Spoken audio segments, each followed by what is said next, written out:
أعوذ بالله من الشيطان الرجيم بسم الله الرحمن الرحيم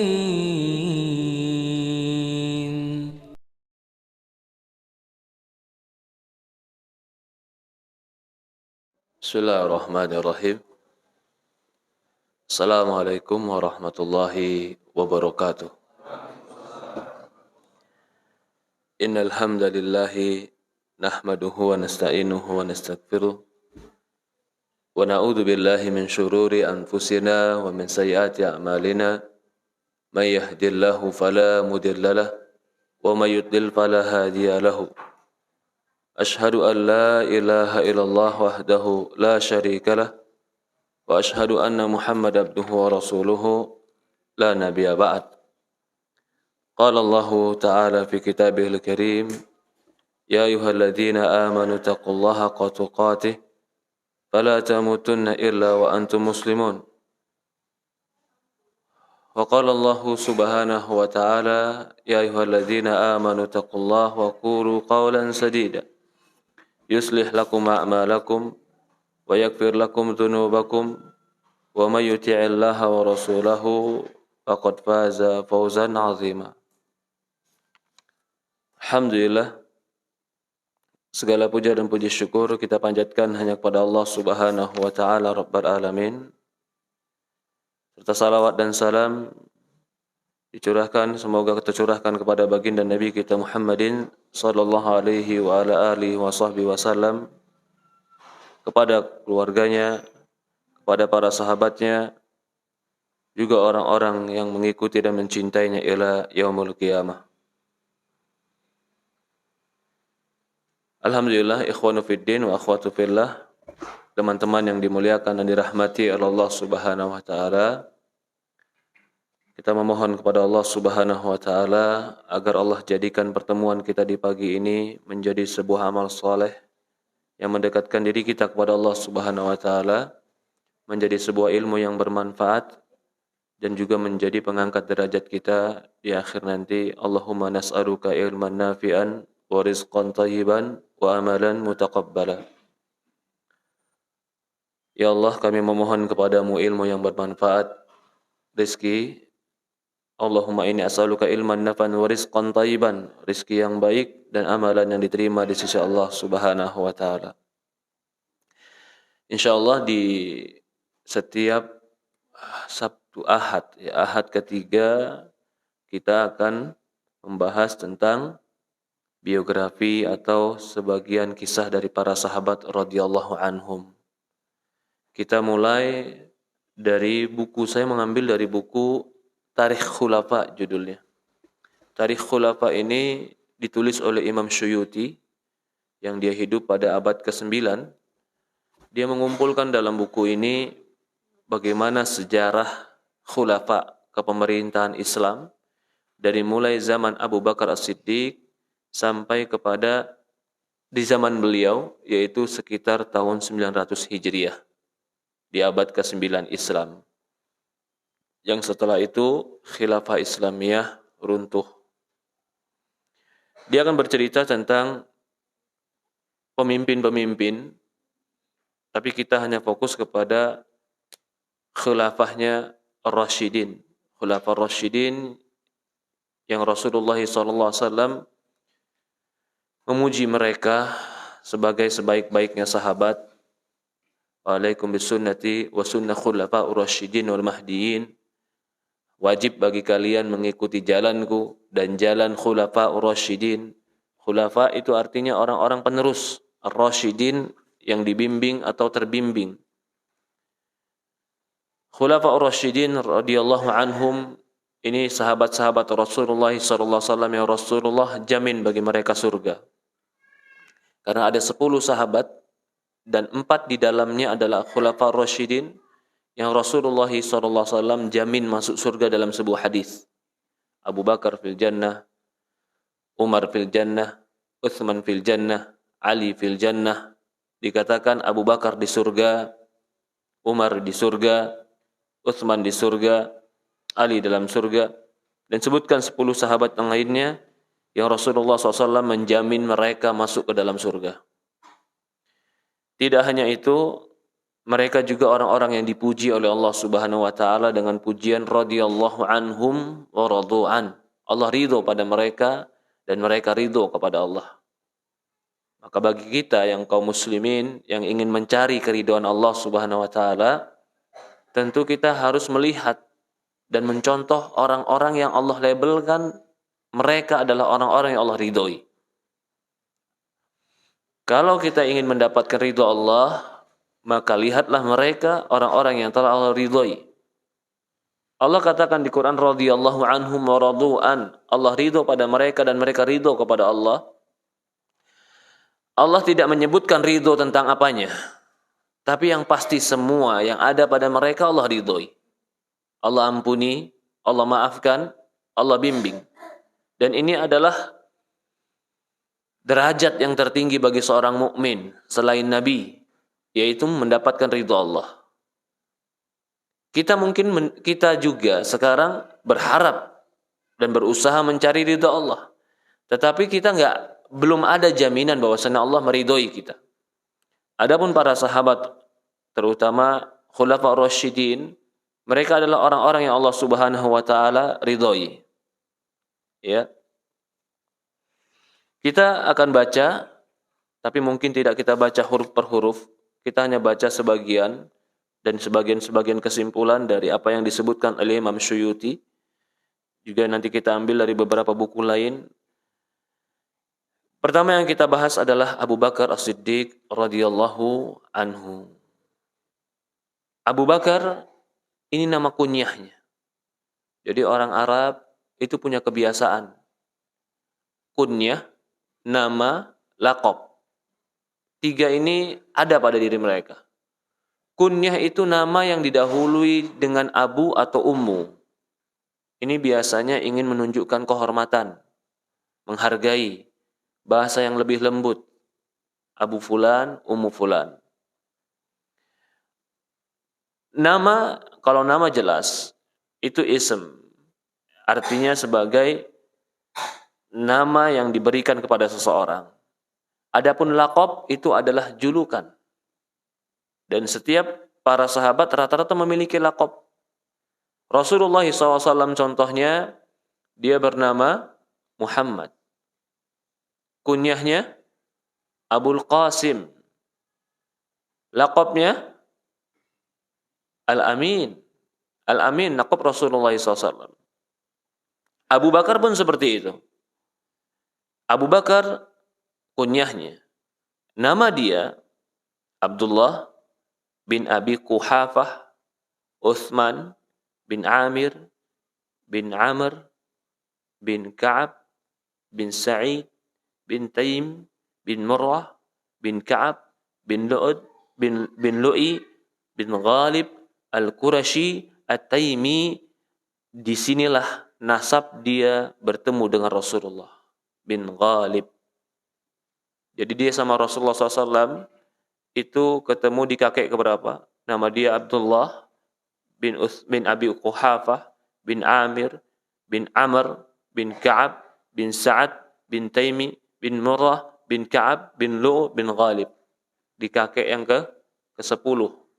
Dia bertemu dengan Rasulullah SAW dan dia berarti masih keturunan dari Quraisy. Dan dia masih keturunan Ismail. Dan dia masih keturunan Ibrahim alaihi salam. Berkata Imam Nawawi dalam kitabnya Tahdhib, nama dia itu adalah Abdullah. Ini yang masyhur. Karena sebagian orang nanti akan menyebutkan nama dia Atik. Ya. Sebagian menyebutkan nama dia Atik. Tapi yang benar, kebanyakan ulama mengatakan Atik itu laqab dia, julukan dia. Namanya adalah Abdullah. Kunyahnya adalah Abu Bakar. Ya, sebagaimana nanti kita sebutkan kenapa dia dikunyahkan atau dia dilaqabkan dengan Atik. Atik itu artinya yang terbebaskan. Ada juga makna Atik itu sesuatu yang bagus, yang baik, yang indah, yang gagah. Itu Atik. Sebagian mengatakan dia dikatakan Atiq karena nasabnya dari kakek sampai kakek-kakek terus nggak ada yang jelek. Semua keluarganya keluarga baik. Maka itu berkata Mus'ab bin Jubair, sepakat ulama, nama Abu Bakar As-Siddiq atau pemberian nama As-Siddiq, karena sekarang pemberian nama As-Siddiq, kenapa dia diberikan nama As-Siddiq? Ya, kata Mus'ab bin Umair, kalau nama asli siapa tadi? Abdullah bin Abi Quhafah. Abi Quhafah pun masuk Islam. Nanti ketika Fathul Mekkah, Abi Quhafah ketika itu naik ke gunung-gunung Mekkah. Ketika dia naik ke gunung Mekkah, pasukan Rasulullah SAW mulai masuk ke Mekkah dengan pasukan yang besar, ingin menaklukkan kota Mekkah. Dia sudah melihat dari kejauhan debu yang berterbangan karena pasukan yang begitu besar ingin masuk kota Mekkah. Dia sedang di gunung, di bukit-bukit kota Mekkah. Ketika dia mengatakan itu, sebagian meriwayatkan dia buta. Dia nggak bisa melihat apa pasukan sedang masuk. Tapi ada yang menceritakan di samping dia bahwasannya pasukan besar sedang masuk dengan debu yang begitu banyak mengarah ke kota Mekkah. Di dalam riwayat ketika itu dia masuk Islam. Jadi ayahnya pun termasuk orang Islam, tetapi tidak ikut hijrah sampai Fathul Mekkah, dia tetap di Mekkah. Itu Utsman bin Amir atau yang biasa dikatakan Abi Quhafah. Ayahnya bernama Abi Quhafah. Laqab dia As-Siddiq. As-Siddiq itu yang membenarkan. Itu Siddiq. Sodakta, kau benar. Siddiq itu yang membenarkan. Dikatakan oleh Mus'ab bin Zubair, dia dikatakan Siddiq bahwasannya dia karena dia membenarkan apa yang datang dari Rasulullah SAW.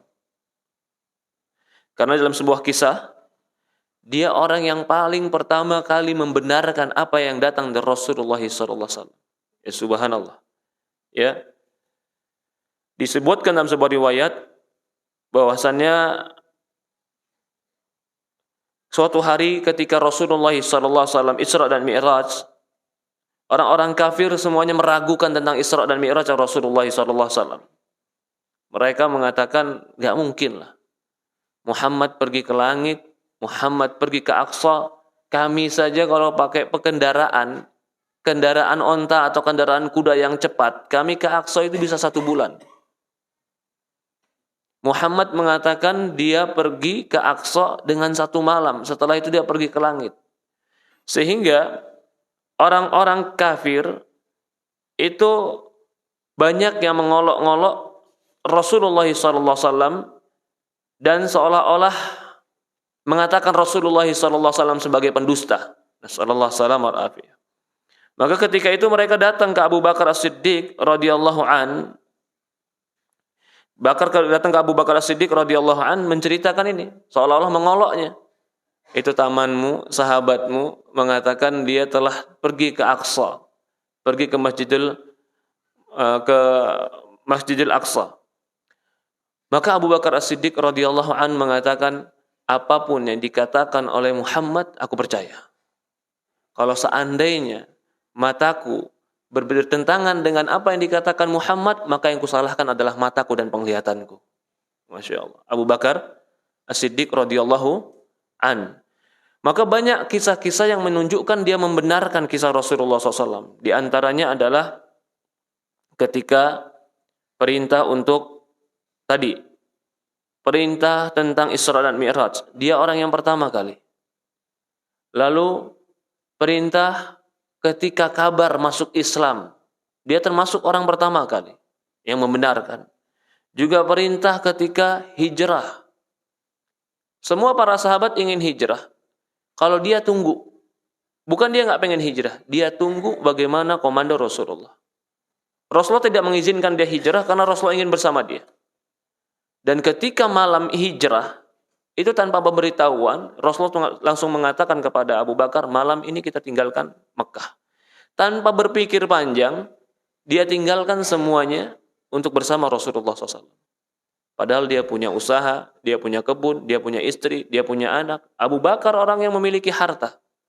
Abu Bakar orang yang memiliki harta, termasuk salah satu orang yang paling lembut hatinya adalah Abu Bakar As-Siddiq radhiyallahu anhu.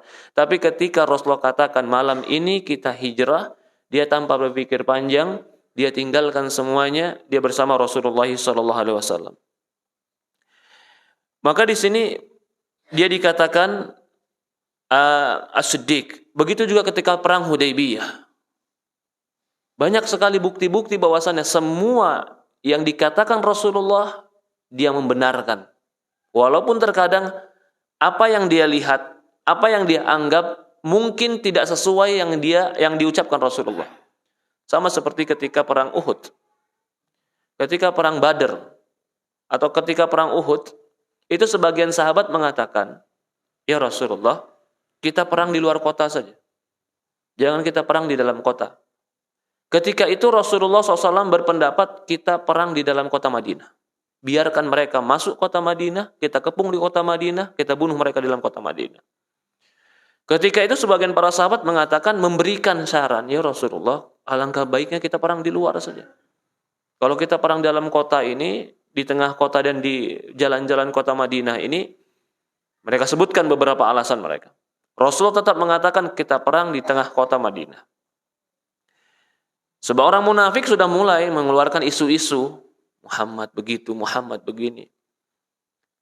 Abu Bakar As-Siddiq radhiyallahu an awalnya memang mengatakan perang di luar kota Madinah. Tapi begitu Rasulullah menegaskan kita tetap perang dalam kota Madinah, Abu Bakar As-Siddiq mengatakan tidak ada yang lebih baik kecuali apa yang dikatakan Rasulullah. Dia membenarkan perkataan Rasulullah. Walaupun kenyataannya akhirnya Rasulullah tetap keluar dari kota Madinah di perbatasan di Gunung Uhud. Itulah nanti akan terjadi orang-orang munafikin yang memberikan isu-isu agar para sahabat tidak ikut perang. Maka ini perang Uhud itu hampir beberapa ribu orang terpengaruh dengan orang-orang munafikin yang tidak ikut dalam perang Uhud. Ini beberapa kejadian ya bahwasannya dia itu dikatakan adalah As-Siddiq. Tidak ada yang dia dapatkan dari Rasulullah SAW dia kecuali pasti membenarkan Rasulullah SAW. Di dalam sebuah riwayat juga tentang pembenaran dia, nanti disebutkan ini kisah-kisahnya bagaimana dia membenarkan semua yang datang dari Rasulullah SAW. Ya, tentang dia di Syam dan yang lainnya. Kita sebutkan tadi bahwasannya nama dia adalah Abu Bakar As-Siddiq. Dia dikatakan namanya adalah Abdullah bin Utsman. Dia dikatakan As-Siddiq. Disebutkan riwayat juga para ulama, dia dikatakan namanya Atiq. Kenapa dikatakan Atiq? Dalam sebuah riwayat dari Aisyah radhiyallahu anha berkata, sesungguhnya Abu Quhafah memiliki 3 orang anak. Abu Quhafah itu kakeknya Aisyah. Ya. Dia memiliki 3 orang anak yang bernama Atiq, Mu'tiq dan Mu'attiq. Nah, Atiq itu adalah Abu Bakar, Mu'tiq adalah adiknya, Al-Mu'attiq itu adalah saudaranya. Dari hadis ini, sebagian orang beranggapan bahwasannya nama dia adalah Atiq. Tapi sebagian mengatakan nama Atiq itu bukan nama dia. Itu dikarenakan Rasulullah SAW menjuluki dia. Dalam hadis riwayat Tirmizi dari Hakim meriwayatkan dari Aisyah radhiyallahu anha berkata bahwasannya Rasulullah SAW pernah suatu hari masuk ke rumah atau Abu Bakar As-Siddiq radhiyallahu an suatu hari masuk ke rumah Rasulullah SAW. Kemudian Rasulullah bersabda, "Wahai Abu Bakar, sesungguhnya engkau adalah Atiq minan nar." Ya Abu Bakar, sesungguhnya engkau adalah pembebas dari api neraka. Atiq itu artinya bebas, lepas, merdeka dari api neraka. Artinya dia tidak mendapatkan api neraka. Diriwayatkan dalam Bazar dengan sanad yang lain dari Zubair berkata, Abu Bakar adalah Abdullah. Suatu ketika Rasulullah bersabda kepada dia, "Kau adalah pembebas dari api neraka, oleh karena itu engkau dinamakan Atiq." Ini nama-nama Atiq. Jadi nama Atiq disebabkan dia dibebaskan dari api neraka. Ada juga yang mengatakan dia dikatakan Atiq itu dikarenakan keelokan wajahnya. Ini Abu Bakar As-Siddiq. Abu Bakar As-Siddiq sebagaimana kita katakan tadi, dia keturunan Ismail. Ismail keturunan Ibrahim. Ismail itu anak dari Hajar. Ya tidak? Ibrahim punya 2 istri, yang satu Sarah, yang satu Hajar. Sarah ini istrinya yang dia bawa dari Babylon. Sekarang mungkin daerah Irak. Orang mengatakan Babylon dulu. Karena disitulah kisah Nabi Ibrahim dibakar. Lalu Ibrahim terusir keluar dari kota itu bersama 3 orang. Dia, istrinya Sarah, bersama keponakannya Lut. Nabi Lut itu keponakan Nabi Ibrahim alaihissalam. Mereka pergi ke daerah, sekarang mungkin dikatakan Palestina. Tetapi mereka pergi ke Palestina melalui pesisir. Di Palestina itu, Ibrahim sempat masuk ke Mesir. Ini kisah Ibrahim bertemu dengan Hajar. Ketika di Mesir, Ibrahim bertemu dengan Raja Mesir. Yang Raja Mesir ini senang dengan istri orang. Maka di situ ketika Raja Mesir mengetahui Sarah, dan Sarah terkenal dengan wanita tercantik, itu Sarah. Itulah nenek moyang dari Nabi Yusuf alaihissalam. Sarah itu terkenal wanita yang tercantik. Tapi Sarah tidak punya anak kecuali ketika berumur 60 tahun lebih. Ketika dibawa ke Mesir, di Mesir pun sudah ada kerajaan. Sebagaimana sudah ada kerajaan Babylon ketika itu. Maka raja ini melihat Sarah, kagum sama Sarah. Dia senang sekali dengan Sarah. Begitu dia senang, dalam sebuah riwayat, ketika dia memegang Sarah, ini raja nggak bisa melepaskan. Sampai dia takut apa yang terjadi pada dirinya. Akhirnya ditanya kepada Ibrahim. Dikatakan kepada Ibrahim, siapa ini? Ibrahim berkata, hadihi ukhti. Ini adalah saudariku. Ini perkataan Ibrahim mengatakan saudari karena dia khawatir kalau dikatakan istri akan diambil oleh raja. Begitu raja ini kagum, raja menghadiahkan kepada Sarah seorang wanita. Yang wanita ini wanita cantik, wanita hebat, yaitu Hajar. Jadi Hajar itu hadiah yang diberikan. Ini bukan pula budak. Dia bukan budak. Akhirnya Sarah ketika dia merasa dia lama tidak memiliki anak, dia berkata kepada Ibrahim, ya Ibrahim, ini Hajar, kau nikahkan. Agar kau memiliki keturunan dari dia. Ibrahim menikah dengan Hajar, ternyata Allah takdirkan hamil Hajar. Sebagian riwayat mengatakan mulailah keluar cemburunya Sarah.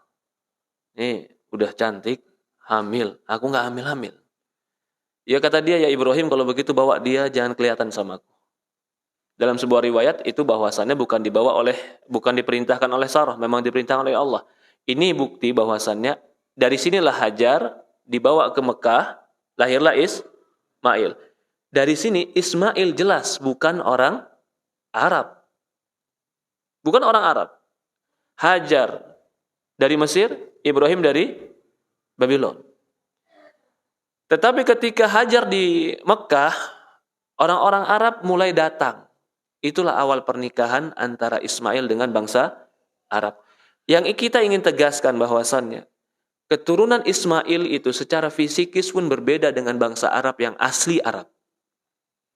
Secara fisikis. Nah, maka itu Rasulullah, Abu Bakar As-Siddiq, orang-orang Quraisy itu terkadang fisiknya berbeda. Apalagi di zaman itu. Dengan orang-orang yang bangsa Arab. Ya, terutama kalau dulu bangsa Arab yang asli itu dari mana? Dari Himyar. Himyar itu dari Yaman. Dari Yaman itu bangsa Arab asli. Nah, Arab asli itu bukan dikatakan musta'rab. Sebenarnya fisik mereka lebih kecil. Lalu kulit mereka agak lebih hitam. Kalau orang-orang yang musta'rab tadi, orang-orang yang dibawa dari keturunan Ibrahim, dia berfisik lebih besar. Kita kembali kepada Abu Bakar. Abu Bakar dikatakan Atiq karena memang dia keturunan Ismail. Maka Aisyah pun, kenapa dikatakan Khumairah? Sebagian ulama mengatakan karena kulitnya itu mirip dengan kulit Abu Bakar. Jadi Abu Bakar dengan Aisyah, itu secara fisik, Aisyah ada kemiripan dengan Abu Bakar. Abu Bakar orangnya gagah. Walaupun berfisik kurus. Nanti kita akan bahas fisiknya. Ya. Jadi dia dinamakan Atiq karena dia memiliki penampilan dan wajah yang dikatakan wajahnya, keelokan wajahnya. Disebutkan juga oleh Ibn Ishaq dan Hasan al-Basri dari Qatadah tentang orang yang pertama kali membenarkan Rasulullah SAW tentang Isra dan Mi'raj.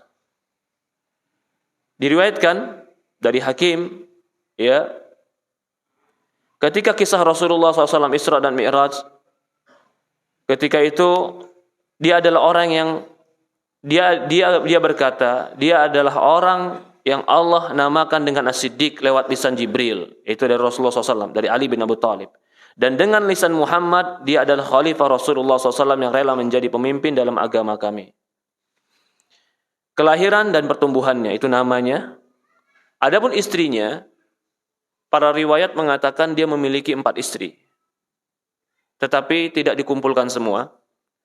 Yang pertama istrinya adalah Ummu Bakar. Ummu Bakar ini dia cerai di zaman musyrikin. Yang kedua adalah Ummu Asma.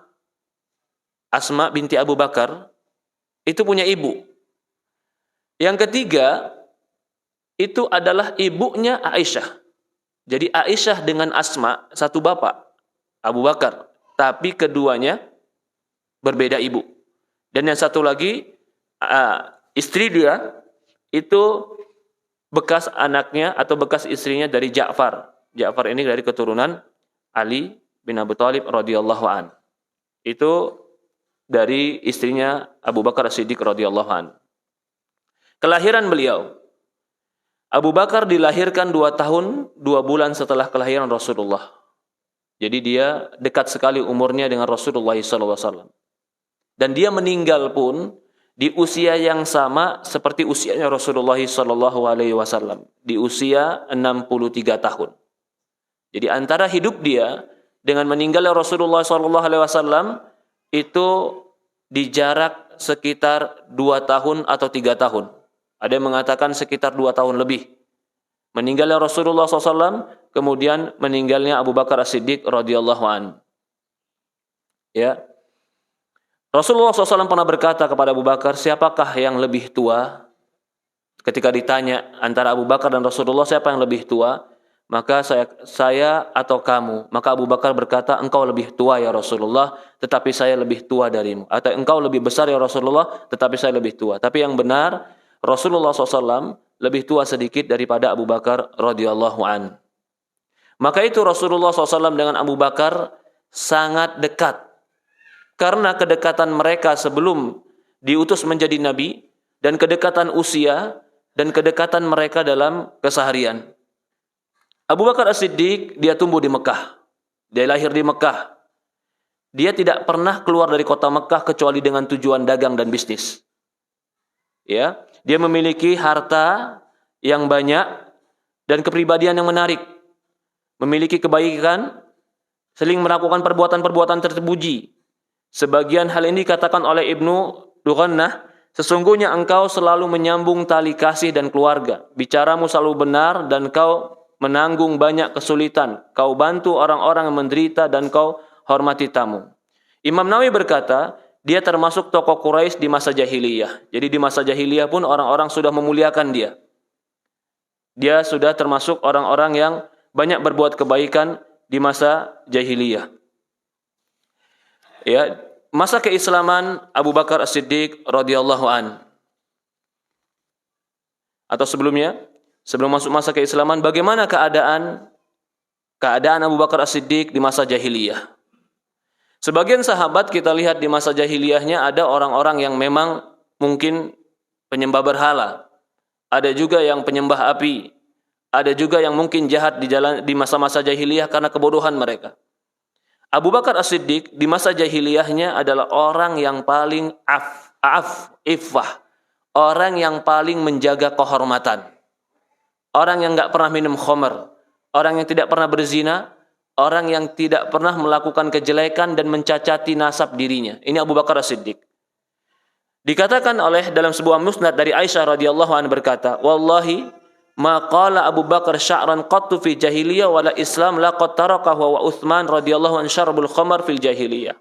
Dikatakan dalam sebuah riwayat dari Aisyah radhiyallahu an, diriwayatkan Ibnu Asakir, bahwasannya demi Allah, Abu Bakar tidak pernah melantunkan suatu syair pun di zaman jahiliyah. Arti syair-syair yang sia-sia. Dia enggak pernah melakukan itu. dan tidak pula di masa Islam, dan Utsman tidak pernah meminum minuman keras di zaman jahiliyah. Utsman di sini maksudnya adalah bapaknya, Abu Quhafah. Jangankan dia, bapak dan keluarganya, keturunannya bukan keturunan orang-orang yang suka melakukan kebiasaan jahiliyah. Diriwayatkan oleh Ibnu Asakir juga bahwasannya Abu Bakar sama sekali tidak pernah mengucapkan syair. Dikatakan, Abu Bakar di tengah sekumpulan sahabat Rasulullah, apakah kamu pernah meminum minuman di zaman jahiliyah? Minum khamar, ditanya kepada Abu Bakar. Apakah kamu pernah minum khamar zaman jahiliyah? Dia berkata, saya berlindung kepada Allah dari perbuatan itu. Kemudian dikatakan padanya, mengapa tidak kamu lakukan itu di zaman jahiliyah? Dia katakan, saya menjaga kehormatan saya. Saya menjaga kepribadian saya. Sebab orang-orang yang meminum-minum keras adalah orang-orang yang menyia-nyiakan kehormatan dan kepribadian. Masya Allah. Ini di zaman jahiliyah dia sudah punya sikap akal yang baik. Dia menjaga kehormatan dirinya. Karena kalau orang sudah minum khamar, itu jelas. Orang kalau sudah mabuk, pasti kehormatannya akan dia bongkar sendiri. Berbuat jelek, berbuat yang mempermalukan dirinya, atau berbuat sesuatu yang bodoh yang akhirnya menjatuhkan kehormatannya. Ini tentang bagaimana dia di jahiliyah. Jadi dia memiliki kehormatan, dia juga memiliki harta, dia juga orang yang memiliki sikap yang baik, dia disegani di zaman jahiliyah. Abu Bakar As-Siddiq radhiyallahu an. Dia suka membantu orang. Bahkan banyak orang-orang sulit di zaman jahiliyah, itu Abu Bakar As-Siddiq radhiyallahu an yang membantunya. Termasuk di antaranya adalah para sahabat, termasuk Bilal bin Abi Rabah. Ketika Bilal bin Abi Rabah menjadi budak, hadis yang sering kita dengar ceritanya, Bilal yang dibuka pakaiannya, diseret di tengah padang pasir yang panas, lalu dicambuk, lalu diletakkan batu besar di dadanya. Untuk dia meninggalkan kalimat tauhid, Bilal terus mengucapkan ahad, ahad. Ketika itu Abu Bakar lewat. Abu Bakar lewat, kata Abu Bakar, orang ini aku lepaskan. Aku yang akan bayar dia. Berapa dia aku bayar? Maka ketika itu orang ini tahu, kalau Abu Bakar yang bayar, Abu Bakar itu mampu. Dihargakan Bilal dengan harga yang mahal. Dengan tujuan jangan dibebaskan ini Bilal. Kata Abu Bakar, berapapun kau minta, aku bebaskan dia. Maka dibayar oleh Abu Bakar radhiyallahu an untuk membebaskan budak ketika itu. Padahal angka budak ketika itu sangat mahal. Sangat mahal angka budak ketika itu. Tapi banyak budak-budak yang dilepaskan oleh Abu Bakar As-Siddiq radhiyallahu anhu. Bagaimana sifatnya? Disebutkan oleh Aisyah. Kata Aisyah radhiyallahu an, bahwasannya laki-laki berkata kepadanya, coba sebutkan kepada saya gambaran tentang Abu Bakar. Maka Aisyah mengatakan, dia adalah laki-laki yang kulit putih, kurus, tidak terlalu lebar bentuk tubuhnya, sedikit membungkuk, tidak bisa menahan pakaiannya dari tali pinggangnya. Artinya selalu turun pakaiannya. Ini karena kurusnya dia. Diriwayatkan oleh para ulama, kurusnya Abu Bakar radhiyallahu an karena banyak berpuasa di puasa-puasa sunnahnya. Tulang-tulang wajahnya menonjol, kedua matanya cekung, keningnya menonjol dan pangkal jemarinya datar. Ibnu Asakir meriwayatkan dari Aisyah bahwasannya Abu Bakar mewarnai rambutnya dengan daun pacar dan katam, yaitu jenis tumbuhan. Dia juga meriwayatkan dari Anas, dia berkata Rasulullah SAW datang ke Madinah dan tidak ada salah seorang dari para sahabat yang beruban kecuali Abu Bakar. Maka dia menyiramnya dengan pacar. Itu fisiknya Abu Bakar radhiyallahu anhu. Bagaimana masuk Islamnya Abu Bakar As-Siddiq radhiyallahu anhu? Diriwayatkan dari Imam Tirmizi, dari Ibnu Hibban di dalam sahihnya, dari Abu Sa'id Al-Khudri berkata,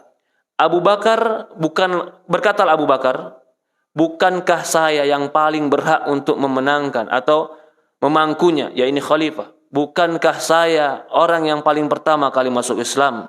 Bukanlah saya demikian, bukanlah saya demikian. Maksudnya ketika dia berkata, alastu ahaqqa nasu biha al-khilafah.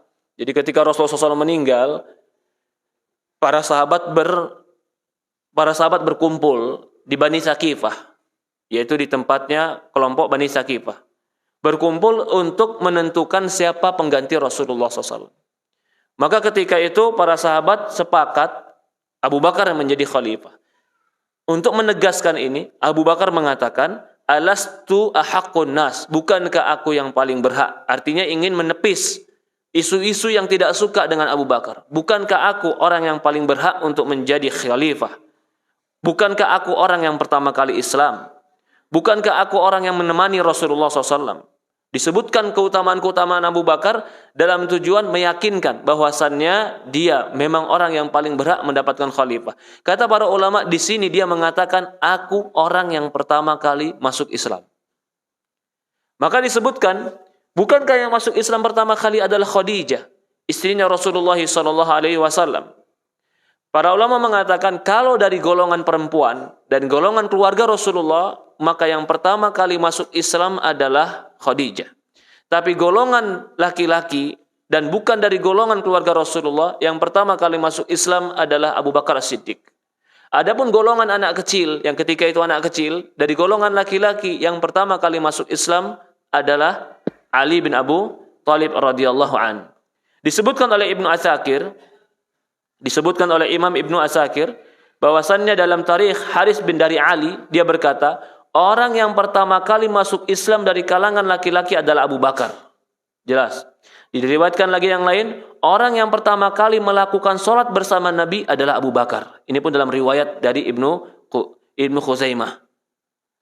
Dari Ibnu Sa'id, sahabat Rasulullah berkata, orang yang pertama kali masuk Islam adalah Abu Bakar. Maka Imam Tabrani menyebutkan dalam bukunya Al-Kabir, dan Abdullah bin Ahmad dalam kitab Zuhd, ya, dia berkata, saya menanyakan kepada Ibnu Abbas tentang siapa orang yang pertama kali masuk Islam. Ibnu Abbas berkata, Abu Bakar As-Siddiq. Tidakkah kau pernah mendengar apa yang dikatakan oleh Hasan? Maksudnya Abu Bakar As-Siddiq, dia adalah orang yang pertama kali masuk Islam. Diriwayatkan dari riwayat yang lain, dari riwayat dari Abu Nuaim, meriwayatkan dari Furat, dari As-Sa'ib, dari bertanya bahwasannya, Maimun bin Mahran, saya bertanya, apakah Ali dalam pandanganmu lebih utama dari Abu Bakar dan Umar? Lalu dia gemetar mendengar pertanyaan yang ditanyakan tadi, sehingga tongkatnya dipegangnya pun terjatuh. Kemudian dia berkata, saya tidak pernah membayangkan ada satu orang yang menganggap atau menyamai keduanya. Demi Allah, tidak mungkin. Keduanya adalah orang tonggak utama Islam. Maksudnya Abu Bakar As-Siddiq dan Umar bin Khattab. Saya kembali bertanya, apakah Abu Bakar dan Ali yang masuk Islam pertama kali? Dia berkata, demi Allah, Abu Bakar telah beriman kepada Nabi pada masa pendeta Bahira. Tatkala itu datang menemuinya. Dan terjadi perselisihan ulama apakah dia ataukah Khadijah yang lebih dahulu masuk Islam. Pada saat itu Ali belum lahir. Ini jelas bahwasannya Abu Bakar As-Siddiq sudah masuk Islam dalam keadaan Ali bin Abu Thalib belum lahir. Tapi riwayat mengatakan bahwasannya Abu Bakar As-Siddiq masuk Islam ketika Ali bin Abu Thalib radhiyallahu an dia sudah lahir dan sudah menjadi anak. Ya, telah dikatakan Abu Bakar As-Siddiq adalah orang yang pertama kali masuk Islam dari seluruh sahabat maupun yang lain. Bahkan ada sebagian yang menyatakan bahwa Abu Bakar orang pertama kali masuk Islam merupakan ijma'. Ini jelas. Dari sini kita pahami bahwasannya Abu Bakar As-Siddiq radhiyallahu an orang yang pertama kali membenarkan Rasulullah SAW. Bahkan masuk Islam yang pertama kali itu adalah Abu Bakar As-Siddiq radhiyallahu an. Dari Ibnu Usaybah, dari Ibnu Asakir meriwayatkan dari Salim bin Abi Ja'ad berkata, saya katakan kepada Muhammad Al-Hanafiyah, apakah Abu Bakar orang pertama kali masuk Islam? Dia berkata tidak. Saya katakan lagi, lalu mengapa Abu Bakar demikian menonjol sehingga hampir semua orang menyebutnya bahwa dia adalah orang yang pertama kali masuk Islam? Dia berkata, karena dia adalah orang yang paling baik keislamannya, mulai dari awal masuk Islam hingga dia menemui Tuhannya, yaitu ketika dia meninggal. Jadi kalau ada perselisihan, cuman perselisihannya adalah apakah Abu Bakar masuk Islam duluan ataukah Khadijah masuk Islam duluan. Karena di antara Khadijah juga Zaid bin Thabit, juga ya Ummu Aiman, Ali dan Waraqah, ini semuanya berdekatan. Ada yang mengatakan Waraqah bin Naufal yang pertama kali masuk Islam. Karena ketika Rasulullah SAW mendapatkan wahyu, dia dari gunung, yang ketika dari gua yang dia gemetar, yang dia katakan datang kepadaku sebuah berita yang katakan Iqra, Dia datang kepada Khadijah. Khadijah ketika itu membawa Rasulullah SAW kepada Waraqah ibn Naufal. Ini adalah anak pamannya Khadijah. Ketika itu Rasulullah menceritakan kepada Waraqah bin Naufal apa yang dia alami. Maka Waraqah bin Naufal mengatakan, kalau seandainya umurku panjang, aku akan menemanimu. Karena orang seperti engkau akan diusir dari kotamu. Sebagian ulama berpendapat kalau begitu Waraqah bin Naufal termasuk orang yang pertama kali masuk Islam. Tetapi menjadi perselisihan, siapa yang pertama kali? Abu Bakar dulu atau Waraqah dulu? Ada yang menukilkan ijma yang pertama kali adalah Abu Bakar As-Siddiq radhiyallahu an, ketika ada pendeta yang berbicara dengan Rasulullah SAW, lalu pendeta itu berbicara dan berdebat dengan atau membicarakan sebuah masalah dengan Rasulullah. Ketika itu ada Abu Bakar. Abu Bakar As-Siddiq radhiyallahu an langsung membenarkan apa yang diucapkan Rasulullah SAW. Diriwayatkan, ya, diriwayatkan bahwasannya Zaid diriwayatkan dari Ibnu Asakir. Dari Isa bin Yazid, Abu Bakar berkata, saya duduk di emperan Ka'bah. Zaid bin Amr bin Nufail juga duduk di sana. Saat itulah lewat di dekat kami Umayyah bin Abi Salt. Lalu berkata, bagaimana keadaan kalian pada pagi ini, wahai orang-orang yang mencari kebaikan? Zaid berkata, baik.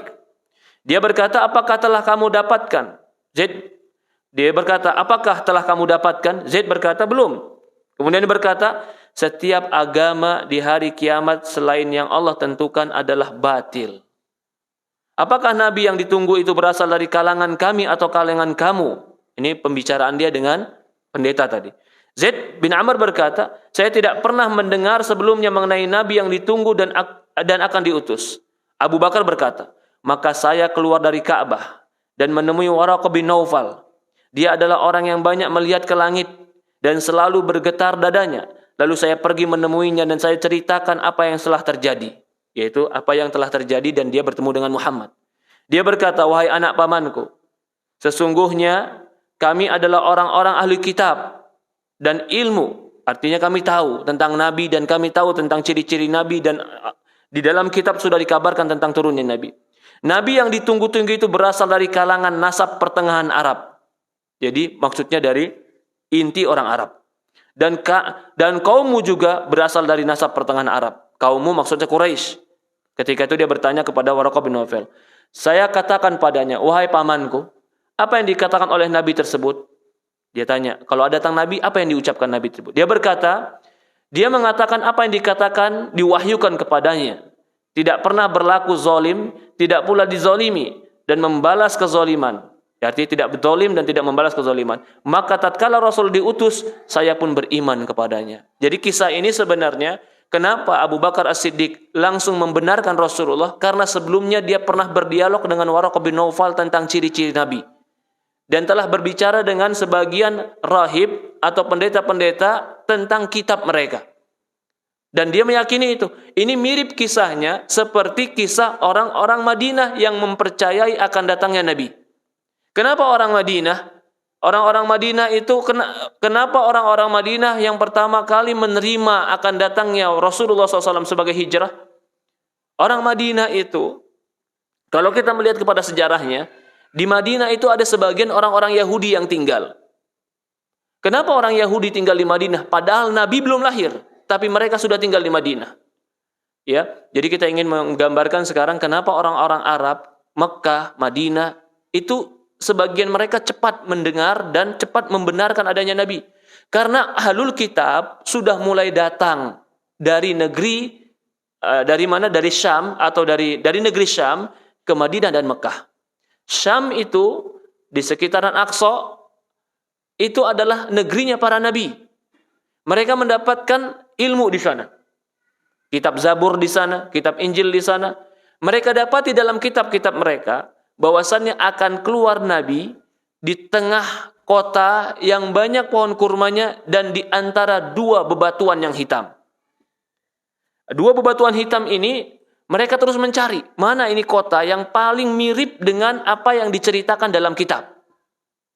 Maka sebagian mereka pergi ke Ka'bah karena mereka tahu Ka'bah pun dibangun oleh Ibrahim alaihissalam dan mereka menghargai Ibrahim alaihissalam sebagai bapak Nabi.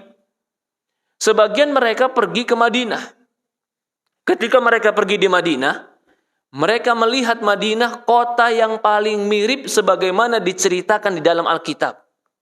Kotanya ada kurma-kurma yang banyak. Kotanya dikelilingi atau di antara dua batu yang besar, dua batu hitam, dan sampai sekarang masih ada. Jadi kalau teman-teman nanti kalau pergi ke Madinah, di bandara yang baru, itu menuju ke kota Madinah, masuk, itu di sebelahnya ada seperti padang pasir yang luas, tapi batu-batuan hitam. Itulah yang dimaksud dengan kota ini di antara dua batuan yang hitam. Maka orang-orang Yahudi sudah tinggal di situ. Apa alasan mereka tinggal di situ? Mereka berharap mereka tinggal di Arab, anak-anak mereka lah yang akan menjadi nabi.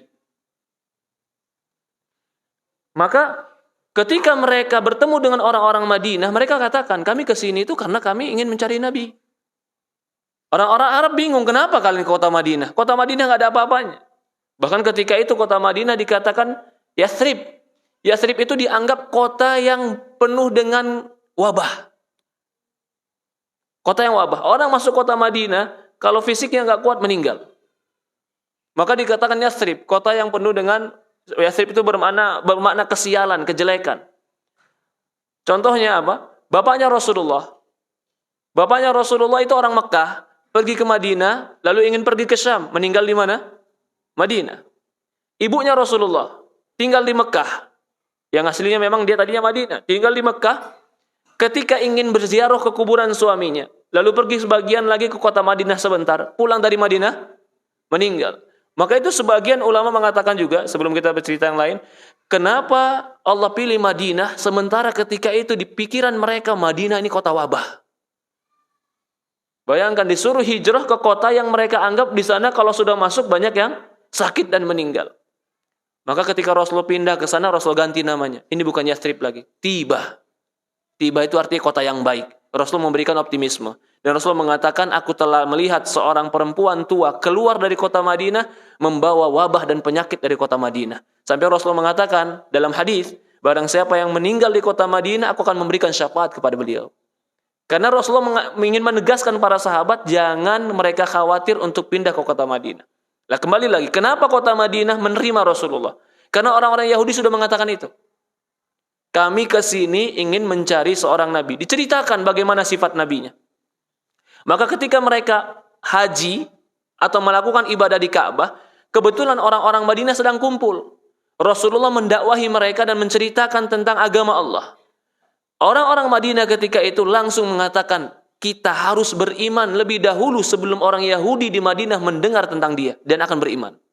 Jadi para sahabat menganggap orang Yahudi akan beriman karena apa yang diceritakan orang Yahudi mereka dapati dalam baginda Rasulullah SAW. Sebagaimana juga kisah Salman Al-Farisi dan sahabat yang lain. Dari mana mereka tahu bahwasan Rasulullah SAW itu utusan Nabi Allah, tidak makan sedekah? Mereka dapatkan dari Alkitab. Maka ketika mereka pertama ketemu Nabi, mereka tes. Dikasih sedekah, gak dimakan.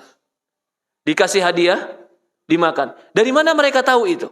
Ternyata dalam Alkitab telah disebutkan ciri-ciri Nabi kita Muhammad SAW. Sama seperti itu juga Abu Bakar As-Siddiq. Abu Bakar As-Siddiq, dia tahu Nabi dari mana? Dia telah bergaul dengan sebagian orang ahlul kitab. Di antaranya Waraqah ibn Naufal. Maka ketika dia mendapatkan Nabi Muhammad SAW, ya walaupun sebelum Nabi Muhammad menyebutkan dia sebagai Nabi dan diturunkan, diwahyukan sebagai Nabi, Abu Bakar As-Siddiq radhiyallahu an sudah berteman dengan Nabi Muhammad SAW. Tapi ketika Rasulullah mengatakan dia Nabi, dia yang pertama kali, Abu Bakar As-Siddiq pertama kali membenarkan Nabi SAW. Diriwayatkan dari At-Tamimi berkata, Rasulullah SAW bersabda, tidak sekalipun saya mengajak seorang kepada agama Islam kecuali dia akan ragu-ragu dan penuh pertimbangan. Jadi pasti mikir dulu. Kecuali Abu Bakar. Dia tidak pernah sejenak pun memikirkan kebenaran apa yang saya katakan dan tidak pula pernah meragukan apa yang saya sampaikan. Ini harusnya sifat seorang mukmin. Apapun yang datang dari Rasulullah SAW, sami'na wa ata'na. Kami dengar dan kami taat. Maka dikatakan para ulama Abu Bakar As-Siddiq itu menjadi utama dari para sahabat yang lain bukan karena ibadahnya. Banyak juga orang ibadah yang kuat, yang puasa yang kuat, yang sholat yang kuat.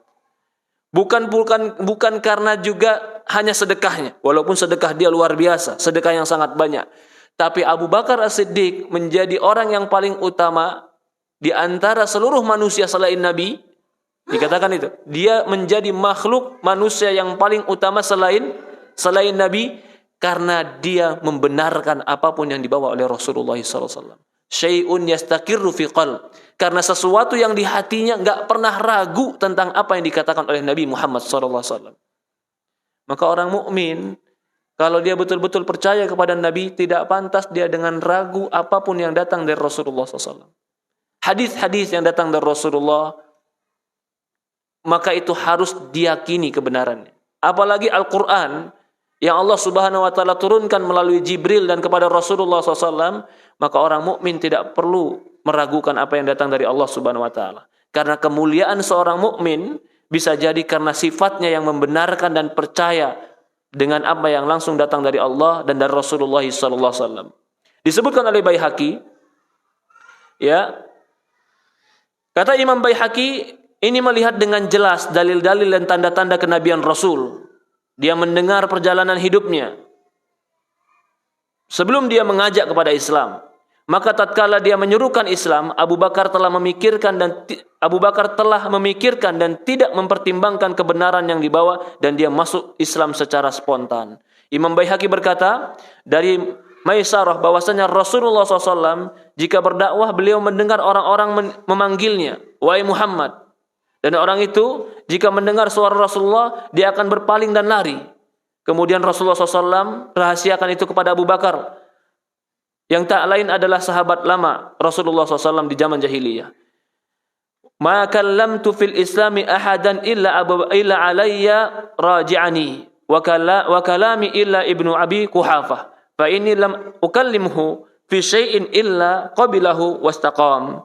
Berkata dari riwayat Rasulullah bersabda, tidak seorang pun yang saya ajak berbicara mengenai Islam kecuali dia akan selalu enggan dan mengingkari saya, dan dia menentang saya, kecuali Ibnu Abu Quhafah, Abu Bakar, di mana setiap kali saya mengatakan sesuatu tentang Islam, dia selalu menerimanya dan konsisten dengan apa yang saya katakan. Diriwayatkan oleh Imam Bukhari dari Abi Darda berkata, Rasulullah bersabda, apakah kalian meninggalkan sahabatku untukku? Sesungguhnya saya mengatakan, wahai manusia, sesungguhnya saya adalah utusan Allah padamu sekalian. Dan saat itu kalian katakan, kau adalah pendusta. Sedangkan Abu Bakar mengatakan, kau benar. Ini kisah atau ini keislaman Abu Bakar As-Siddiq radhiyallahu an. Bagaimana persahabatan Rasulullah SAW dengan Abu Bakar As-Siddiq? Disebutkan oleh para ulama, persahabatan Abu Bakar As-Siddiq bersama Nabi Muhammad SAW ketika dia masuk Islam sampai Rasulullah SAW meninggal, tidak pernah Abu Bakar As-Siddiq berpisah dengan Rasulullah dalam keadaan safar, dalam keadaan hadir, kecuali dia bersama Rasulullah SAW atau dia minta izin dengan Rasulullah SAW agar dia bisa berpisah dengan Rasulullah. Tetapi umumnya hampir semua keadaan, baik safar, baik dalam keadaan hadir, baik dalam keadaan haji, atau dalam keadaan sholat, semuanya Abu Bakar As-Siddiq selalu bersama Rasulullah SAW. Wa syahida ma'u masyahid kulluhu. Semua kejadian-kejadian yang pernah terjadi, Abu Bakar menjadi saksi. Abu Bakar hijrah bersama Rasulullah SAW, meninggalkan keluarganya, anaknya, untuk mendapatkan kecintaan Allah dan Rasulnya. Dan dia bersama Rasulullah SAW menemani dalam gua yang Allah puji dalam Quran surat At-Taubah ayat 40. Ats-tsanitsnaini idhuma fi ghar id yaqulu li sahibihi la tahzan innallaha ma'ana. Dan orang yang berdua, maksudnya Abu Bakar dan Rasulullah, Allah sebutkan di Quran, ketika mereka keduanya di dalam gua, id yaqulu li sahibihi, ketika Muhammad berkata kepada teman sahabatnya yaitu Abu Bakar, Allah sebutkan keutamaan Abu Bakar di sini. La tahzan innallaha ma'ana. Jangan kau sedih, sesungguhnya Allah bersama kita. Disebutkan oleh Imam Ibnu Asakir dari Abu Hurairah radhiyallahu an, dari Abu Hurairah radhiyallahu an bahwasannya, ya, dia berkata, para malaikat saling memberi kabar gembira pada perang Badar.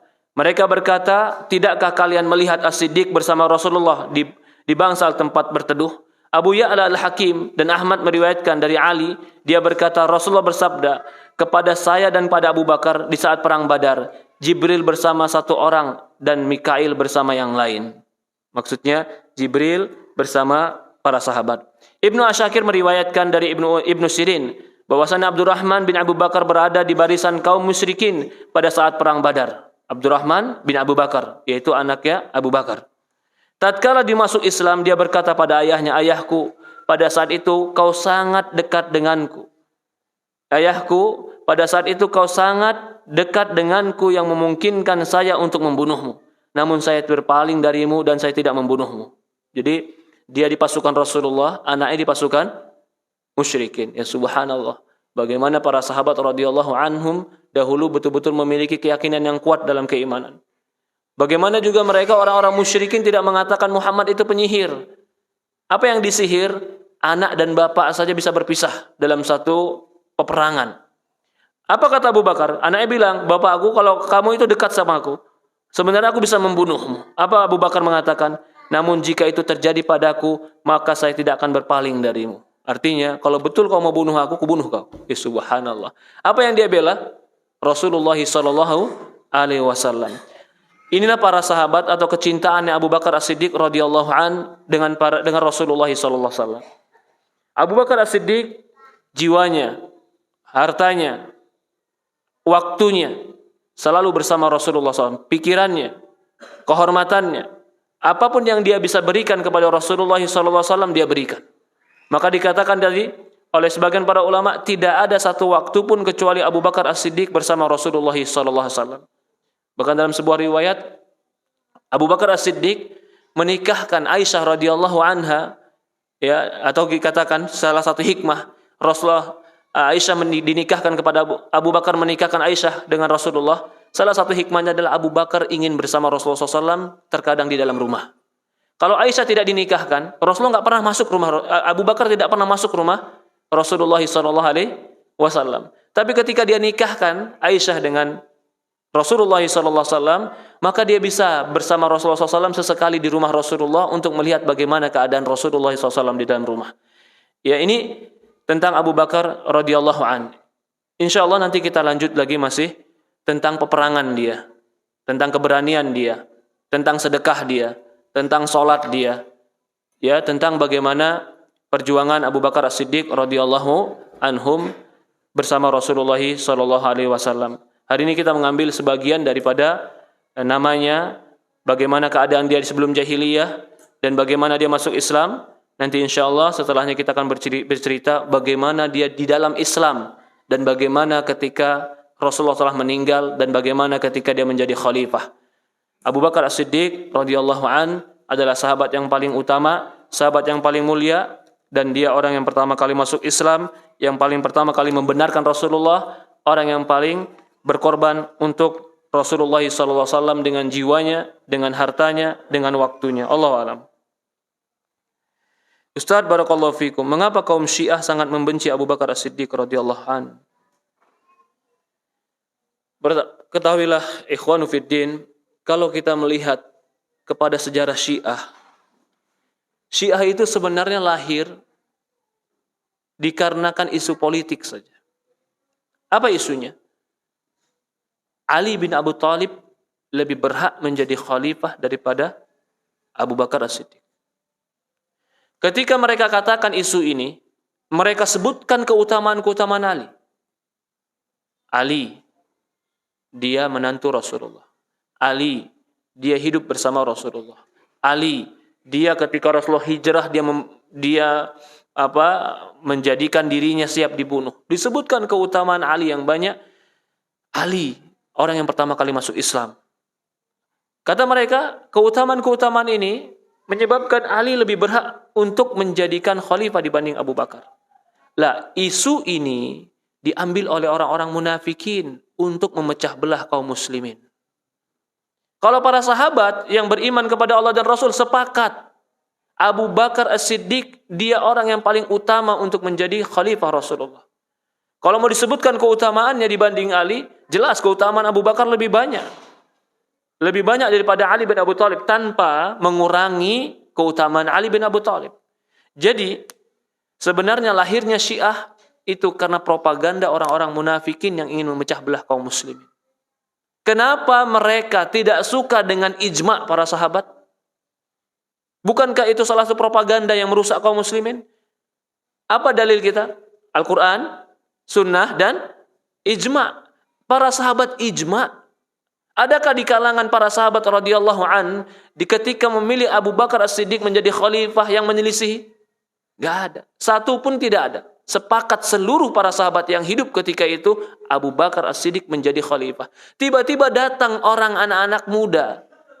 Sudah sekitar puluhan tahun. Atau 10 tahun lebih Abu Bakar meninggal, dia bikin isu. Abu Bakar tidak berhak menjadi khalifah. Bukankah berarti mereka menyelisih ijma' para sahabat? Kesesatan. Siapa yang ketika dilihat lagi, siapa yang menyebarkan isu ini? Ternyata mereka orang-orang Yahudi dan orang-orang munafikin di zaman itu. Yang ingin memecah belah kaum muslimin. Ditambah lagi isu apa? Ditambah lagi isu mereka mengatakan Ali bin Abi Thalib tidak menyegerakan. Ini isu yang lain. Menyegerakan penangkapan pembunuhan Utsman bin Affan. Ya Rabb, di zaman itu. Juga termasuk pembunuhan Ali, pembunuhan Umar bin Khattab. Siapa yang membunuh Umar bin Khattab? Abu Lubabah. Abu Lubabah ini budak dari orang Yahudi yang merasa dendam dengan Umar bin Khattab karena Umar bin Khattab pernah memberikan keputusan yang menganggap dia rugi. Dia munafik. Jelas-jelas munafik, pura-pura sholat di belakang Umar bin Khattab radhiyallahu an. Ketika sholat subuh Umar bin Khattab ditikam dengan pisau oleh dia. Jadi orang-orang munafik seperti ini sudah ada di zaman para sahabat radhiyallahu an, termasuk juga Syiah. Nah, orang-orang yang terpengaruh dengan Syiah sekarang itu terpropaganda dengan isu-isu yang mereka menjatuhkan Abu Bakar As-Siddiq. Maka itu, kenapa mereka selalu menggembar-gemborkan cinta Ahlul Bait? Apa alasannya? Ini menjadi tangga yang akhirnya mereka akan katakan yang paling berhak menjadi khalifah adalah Ahlul Bait. Siapa yang mereka inginkan? Ali bin Abi Thalib. Abu Bakar merampas hak Ahlul Bait. Abu Bakar merampas hak. Kita tidak meremehkan, tidak mengurangi kehormatan kita kepada Ahlul Bait. Rasulullah mengatakan, usikum bi Ahlul Bait. Aku wasiatkan kalian kepada keluargaku. Kita menghormati Ahlul Bait. Tapi kita tidak berarti merendahkan para sahabat yang lain radhiyallahu anhum. Ini ujian dari Allah. Adanya mereka ini ujian dari Allah. Liyabluwakum ayyukum ahsanu amalan. Agar Allah uji kalian siapa yang paling baik amalannya. Agar Allah tahu siapa yang di antara kita betul-betul belajar atau cuma sekedar ikut-ikutin. Siapa di antara kita yang betul-betul mencari al-haq atau tidak. Dulu para sahabat mencari kebenaran, ya subhanallah. Salman Al-Farisi mencari kebenaran, dia tinggalkan ayahnya. Padahal ayahnya seorang pendeta yang dihormati, semua fasilitas ada. Tugasnya Salman Al-Farisi cuma menjaga api. Dia tinggalkan semua, sampai dia menjadi seorang budak. Yang seorang budak yang disuruh untuk, yang sebelumnya dia dijual, menjadi budak, akhirnya dia disuruh untuk mengambil buah-buah kurma. Ketika di atas pohon kurma dia mendengar tentang nama Nabi Muhammad SAW, dia gemetar, ingin turun. Ini yang kucari, kata dia. Bagaimana para sahabat mencari kebenaran. Lah kita sekarang pun, jangan kita kira kalau kita sudah Islam selesai Ustaz, saya sudah paling benar. Enggak. Kamu harus belajar dan harus terus belajar sampai kamu tahu mana yang paling benar. Allah jadikan ini fitnah. Rasulullah mengatakan dalam hadisnya, sataftariku 73 firqah.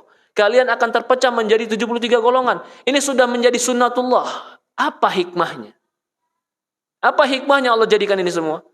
Liyabluwakum ayyukum ahsanu amalan. Agar Allah lihat siapa di antara kita yang paling baik amalannya. Maka belajar ilmu agama itu adalah bukti kita sedang mencari hidayah. Bukti kita mencari hidayah. Ini Syiah. Dia adalah orang-orang yang masuk ke dalam sebagian orang-orang muslimin yang memberikan isu-isu, dan dia termasuk sebagiannya orang-orang munafikin dari golongan-golongan Yahudi. Ya. Tadi diceritakan tentang Alkitab. Apakah Alkitab itu adalah Injil? Ya. Allah alam, Alkitab di situ mereka dulu pegang Zabur. Mereka juga pegang Taurat. Adapun Injil, walaupun sebagian memang tetap dikatakan di Injil ada, tapi sampai sekarang tidak ada Injil yang bisa dipertanggungjawabkan keasliannya. Gak ada, yakin, tidak ada. Satu pun Injil tidak ada yang bertanggungjawabkan keasliannya. Kenapa? Karena tidak ada sanad yang pasti. Kalau mereka katakan ada ini Injil tertua berusia 1500 tahun. Oke.